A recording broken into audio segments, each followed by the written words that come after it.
Hi friends, my name is Chaitanya Patki and welcome back to my YouTube channel. In this video, we are going to analyze the all-important, the mega final which is going to take place at the Dubai International Cricket Stadium of the ICC Champions Trophy 2025 between India and New Zealand, and what a cracker of a game it promises to be. No doubt, overwhelmingly I would say that India are favourites, but it would be foolish for us to write off New Zealand because we have seen many times that New Zealand has been the Achilles heel of Team India, especially in the ICC tournaments. Whether it is the 2019 semi-final, whether it is the 2021 World Test Championship final, the group stage of the 2021 T20 World Cup as well. We were short and New Zealand just completely outplayed us. So the scars are still heavy, especially recently. But we have managed to turn the tide around. In the last three games, we have defeated New Zealand in the ICC tournaments, including two at the 50-over World Cup in India a couple of years back, almost 1.5 year back, I beg your pardon, and in Dubai, where we actually defended 250, which was a phenomenal effort despite the fact that it was being a turning track. So, first of all, we are going to analyze New Zealand's strength, what they are. No doubt, Rachin Ravindra is one of the key cogs in the wheel of New Zealand, as well as Kane Williamson. Rachin Ravindra actually didn't impress against India at Dubai, but we have seen his class. He is a world-class player, and he actually became the first player to score 100 in the World Cup as well as the Champions Trophy debut. So it was a magnificent feat achieved by him, and no doubt Team India will be wary of his talent. He could bowl some useful overs in the middle as well, which gives an extra dimension to the Kiwi attack. Kane Williamson is the all-important player, I would say.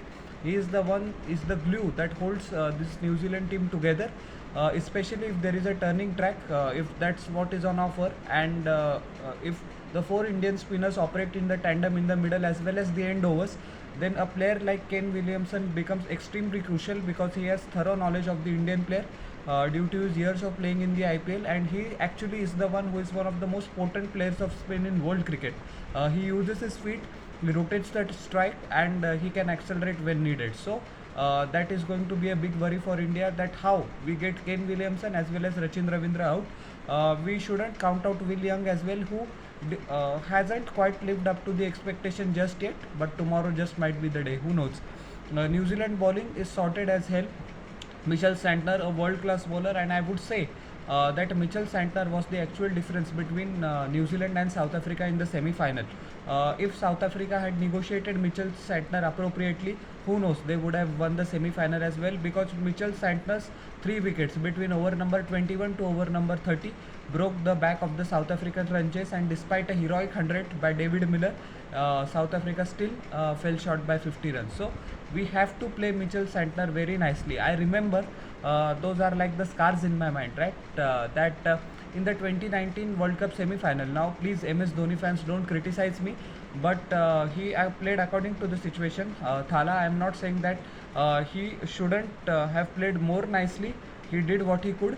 But if he had just rotated the strike frequently, India would have won the game. As we know, just cast your mind back to the match and just cast what Mitchell Santner does to stifle the opposition in the middle overs.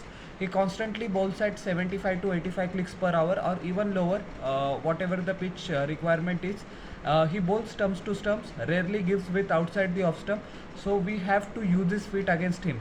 We have to play aggressive cricket against Mitchell Santner. Now, when I say aggressive cricket, do I mean that we have to hit the boundaries, that is 4 or 6 every ball? Absolutely not. We should just rotate the strike, if possible convert ones into twos.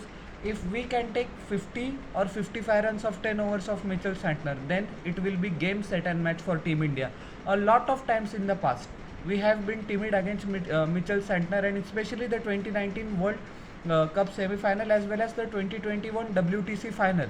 We gave unnecessary respect to Mitchell Santner, and when the bowler feels confident enough to execute his skills, he knows that the opposition batsman is not going to take any risk. He is not going to look to use his feet. He is not going to rotate the strike. Then the bowler's confidence goes sky high. Then it becomes very difficult for the batting team to negate the bowler. So we have to rotate the strike to Mitchell Santner. Please, please, please, Mr. Gautam Gambhir, Mr. Rohit Sharma, Mr. Virat Kohli, Shreyas Iyer, KL Rahul, everyone who is watching, please, please, please rotate the strike against Mitchell Santner, and do the same to Michael Bracewell as well. He can be the one who comes out of syllabus. He bowls a fantastic bowler. He's 34 years of age. He's getting his due late at the international stage, but a magnificent bowler. Bowls stump to stump once again. Has also the ability to spin the ball both ways, and yeah, he can be quite deceptive. Just like Mitchell Santner, we have to take 5.5 runs per over. If we take 110 to 150 runs of 20 overs of both Santner and Michael Bracewell, then 60% or 70% of the New Zealand bowling will collapse. Now, many people will say that the cream of the New Zealand bowling lies at the top with Matt Henry, who has been responsible for the carnage of 2019 semi-final as well. But I said, if Rohit Sharma, as usual, he is leading by example, takes the attacking option, Matt Henry's length, I know whenever Matt Henry goes for runs, he immediately changes his length. And when we play Matt Henry timidly, or any other team plays Matt Henry timidly, then actually what happens is that he starts to look for the swing, reverse swing as well towards the latter stages of the day, and he becomes lethal. Kyle Jamieson, excellent height. He did good in the group stage match against India. We have to negate him as well, but I'm sure Shubman Gill will do that. He's up for a big one. Unfortunately, after the Bangladesh match, he has not performed up to the potential, but I'm sure tomorrow might be a day. Rohit Sharma, who knows, might be the final outing for him in an ICC tournament. He will look to go out on a bang. We don't have to forget that he is the only captain who has led us consecutively in 3 ICC tournaments final. 2023 World Cup final, which is a pain, I know. 2024 miracle, which he pulled off fantastically well due to his captaincy, and now the Champions Trophy. So his leadership and abilities as a skipper are never in doubt.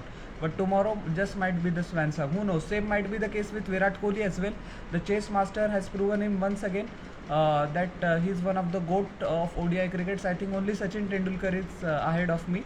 Ahead of him, I beg your pardon. And yeah, tomorrow might just be another masterclass for Virat Kohli. If New Zealand puts up 250 to 260, it might be a challenging total. If, in my humble opinion, if we win the toss, now many people say that runs on the board in a big final are always the thing to do, but I think the batting depth we have, if we restrict New Zealand to 250, 260, we can easily chase it down. If New Zealand go to 270, 275, then it can be a little bit of difficult game, but I still wouldn't count out Team India due to the batting depth we have, as I said. Win the toss, I think for India we have to bowl first. New Zealand will look to bat first because they need to shift the pressure, as you know. Yeah, we don't have to forget that they did magnificently well in the 2023 semi-final at the Wankhede Stadium, although they came agonizingly short. But we have to take into consideration the class of Daryl Mitchell as well, who hasn't had quite up a good tournament up to this juncture. But who knows, one game can change it all. As I said, that coming to Team India, Shubman Gill needs to fire. Rohit Sharma, I would say, would just give him word and vibes that I know that his attacking instinct sets the tone for Team India. But what if he controls his aggression for a couple of balls or a couple of overs? If Rohit Sharma stays for 15 or 16 overs, then the game would be dead for New Zealand. I know. But Rohit Sharma has fallen into the trap of being over aggressive, I would say. So he has to find that right semblance. Okay. Virat Kohli can play the anchor role. He will accelerate when he's needed to. He will rotate the strike. We all know of his brilliance. Shreyas Iyer has been an absolute sensation in the Asia Cup as well. I think he was wrongly dropped from the central contracts. I had the view, if you had looked at my videos, that BCCI did the right thing, but now he's forcing many experts like me to eat our humble pie because he has performed magnificently well. Led Mumbai to all domestic white ball titles, led KKR to IPL glory, and has been nothing short of phenomenal in the Asia Cup as well. Taking the attack to the opposition, rotating the strike whenever needed. So yeah, that is there. Afterwards, Ravindra Jadeja and Hardik Pandya's 3 sixes in the semi-final. Who could forget it? Hardik Pandya's contribution has been flown under the radar, but he has turned up when the team needed him the most. Hardik Pandya's luxury as a bowler has allowed Rohit Sharma to play four spinners. Hardik Pandya can do the job of the sixth seamer along with Mohammad Shami, who has been absolutely terrific as well. Shami's wicket of Steve Smith turned the match in India's favor, I would say, after the 35th over. So all in all, we have our bases covered. Akshar Patel has been bowling phenomenally well. He has done great with the bat whenever he has been given a promotion as well. So all in all, I think 65-35 in favor of India. But I reiterate my point once again that it would be absolutely foolish for New Zealand, for India, I beg your pardon, to write New Zealand off. We have been scarred by them in the past, and it is better to be safe than sorry. Prepare well. And if there is a little bit of assistance in the Dubai track, then India is going to win the Champions Trophy for the third time in its history. So all the best, Team India, and I'm sure you will win. So how did you like my analysis of the Champions Trophy final, the preview? Please tell me in the comment section below, and don't forget to like, share and subscribe to my YouTube channel and press the bell icon for further notifications. We'll meet in the next video. Till then everyone, bye.